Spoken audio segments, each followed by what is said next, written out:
This is John Scheiben, writer-director of Rest Stop. I wanted to show how when you're making a direct-to-DVD movie, you have to make every shot count. It has to look like $1 million, and the way to do that is a lot of trickery.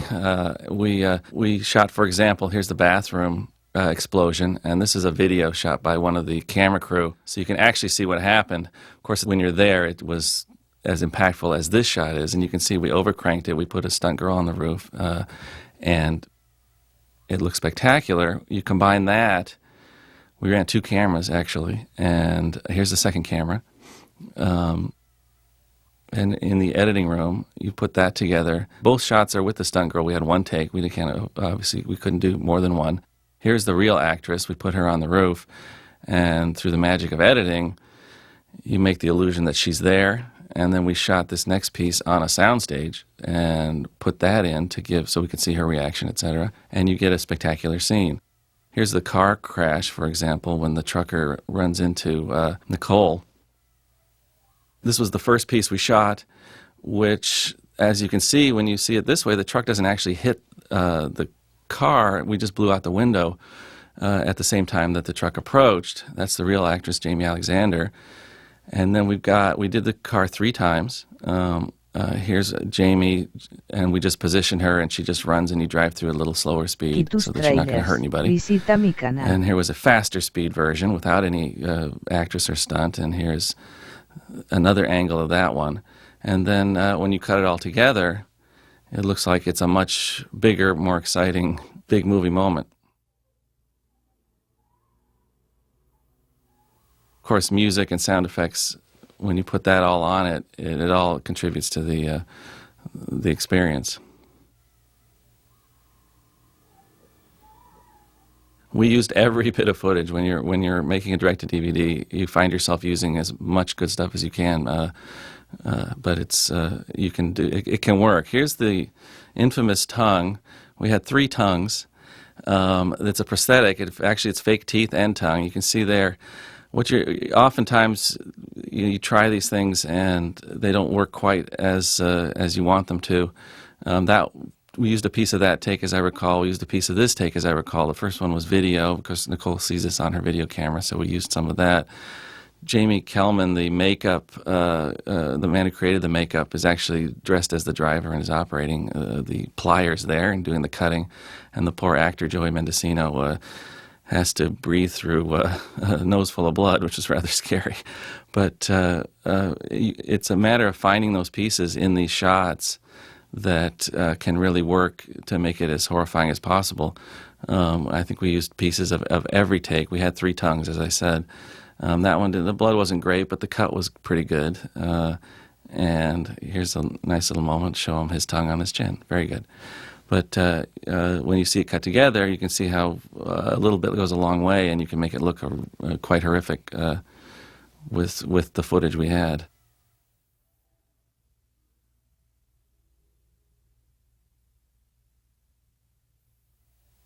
The finger biting.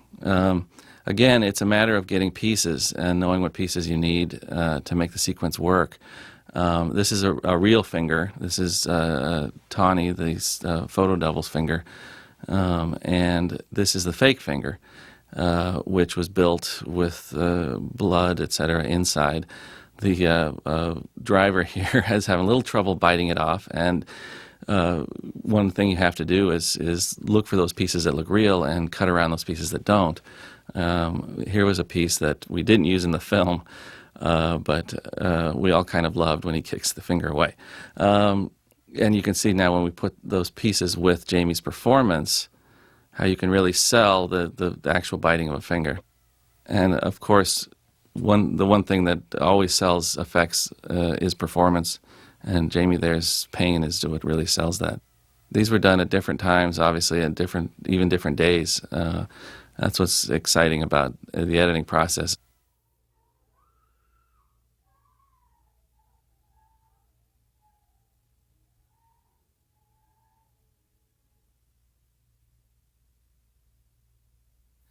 Getting the truck to light and burn in the Molotov sequence was tricky.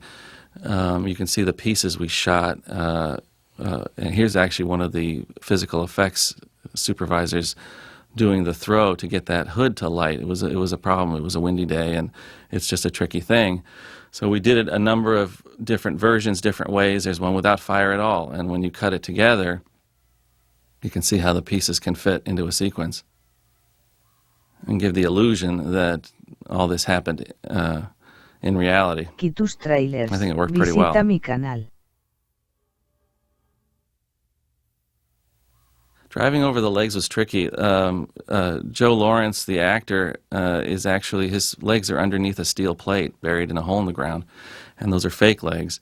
The problem with fake legs is that they can look like fake legs, so again, the magic of editing allows you to use just the pieces that work. So we shot this in a couple of different sizes and different points of view, and again, performance is crucial, and so we made sure that we got pieces of Joe, like here, to get his reaction to sell this.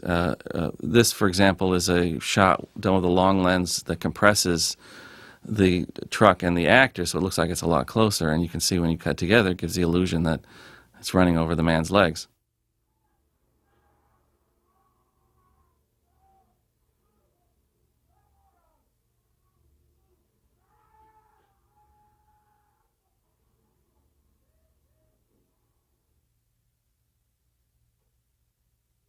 Shooting Deacon, the officer Deacon, played by Joe Lawrence, was a complicated piece. Well, there's the ear.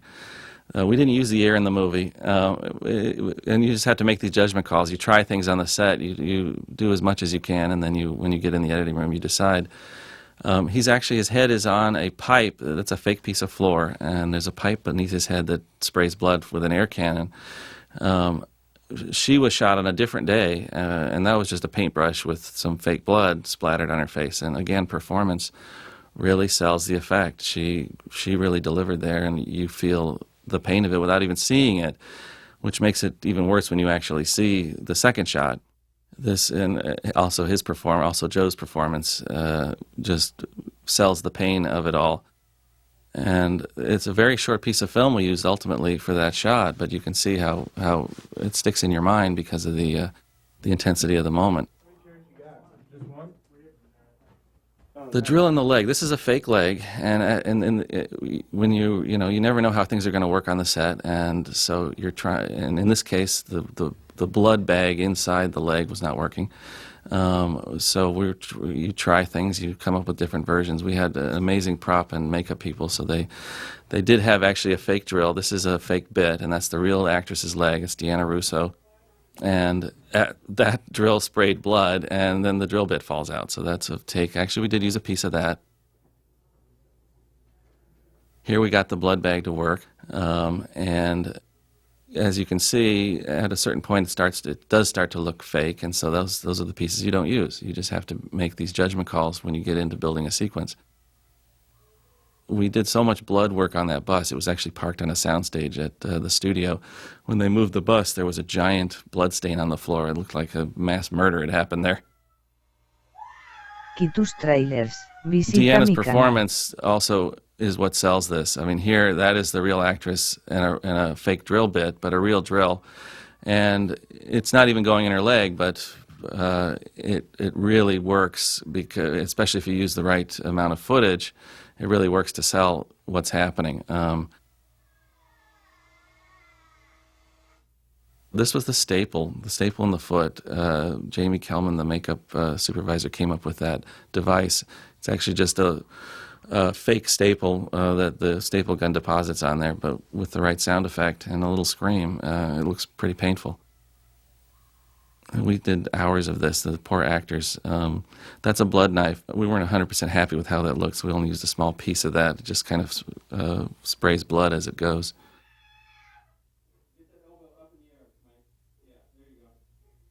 And when you put it together, you get this.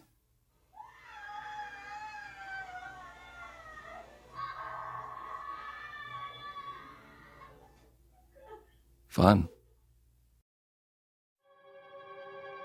I was born in South Carolina and raised in Texas.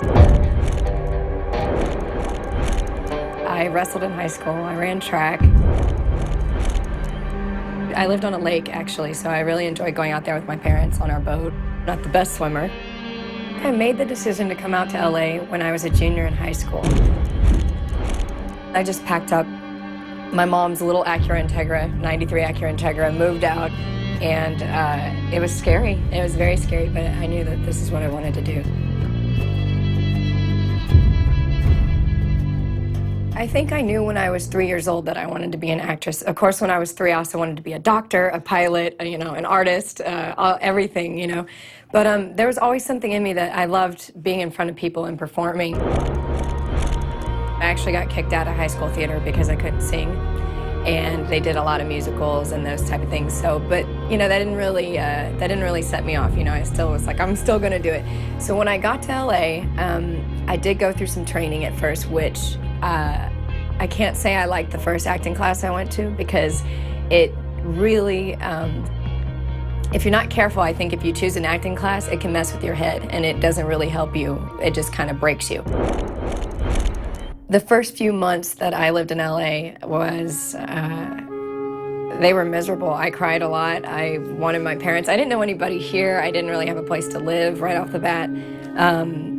And, you know, it's a huge culture shock, because coming from a small town in Texas out to a big city, and one of the biggest cities, was just terrifying. But I did meet some nice people, and my manager really helped me out. He helped me get a waitressing job and those kind of things, and really tried, because he knew that he was the one that asked me to come out here, that my mom told him, if you don't take care of her, you're gonna, you know, be in trouble.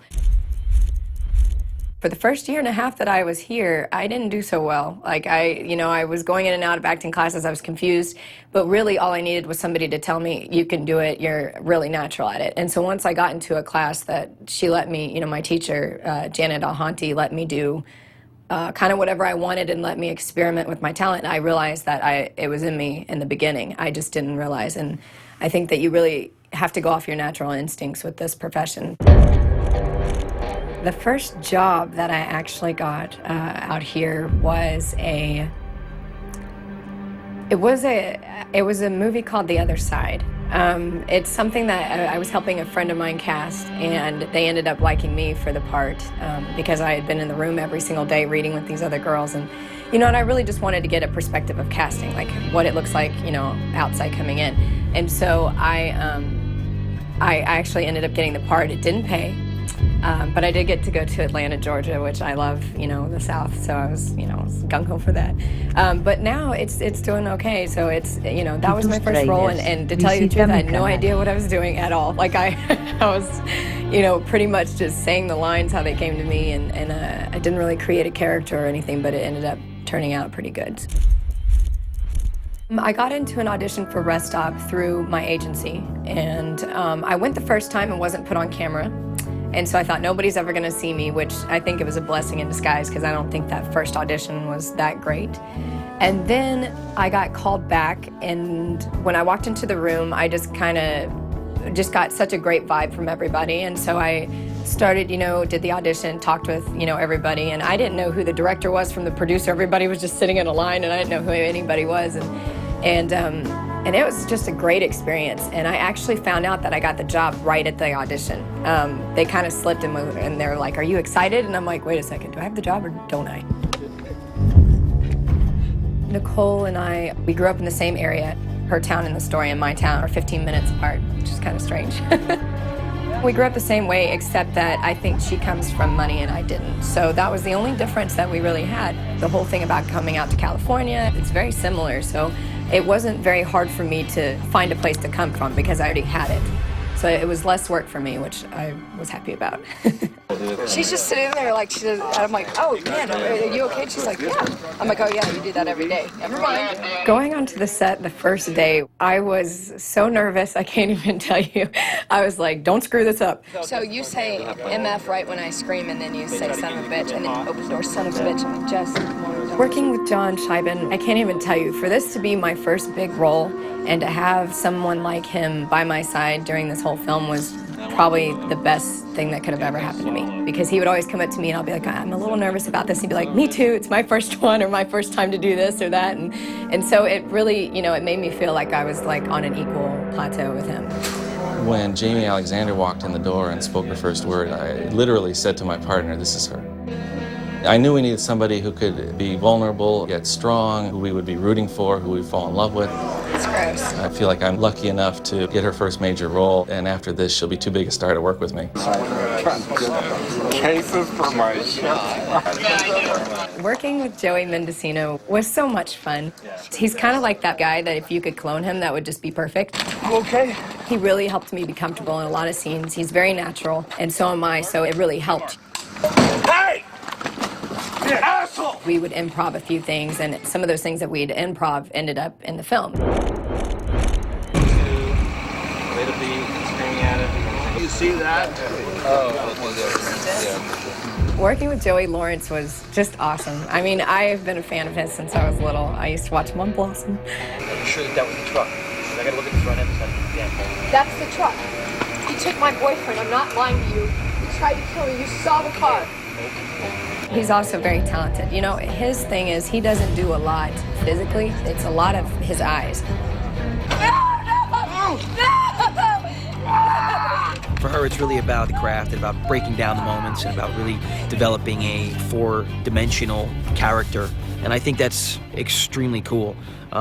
She's put a lot of hard work into this. She's told me that she's new to this game. You know, I've been doing it for just a few years. But you know, she's just you know, filled with excitement, and it's just kind of cool to be around that.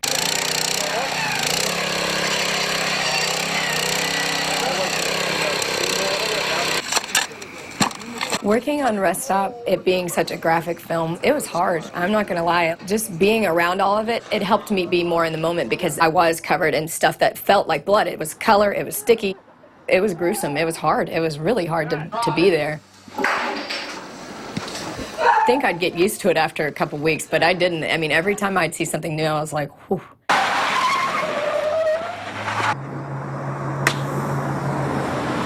The part where I throw the Molotov and I blow up the truck, it was scary. I wasn't aware that it was going to blow twice. Boom. Explosion, explosion. When that thing went off and it echoed through the canyons, I fell off frame in the camera, and then John had to call out, run towards the truck, because it scared me that bad. I had turned around and towards camera and was genuinely freaked out. This truck exploded, and then when I thought it was over, it went even bigger, and I was like, oh, Lord. When I'm not focused on acting, I enjoy cooking. I like to cook. It's something new that I kind of got into. I really like to bake, but that's not the best thing if you're going to be an actress. I'm very honored that Penthouse Magazine thinks that I'm one of the top 25 up-and-coming actresses. It came out of nowhere, but I'm happy about it. I really think I can see myself doing more films. Oh, that's awesome. If I choose carefully and I put my heart and soul into my work, I think that there's no way I can really lose.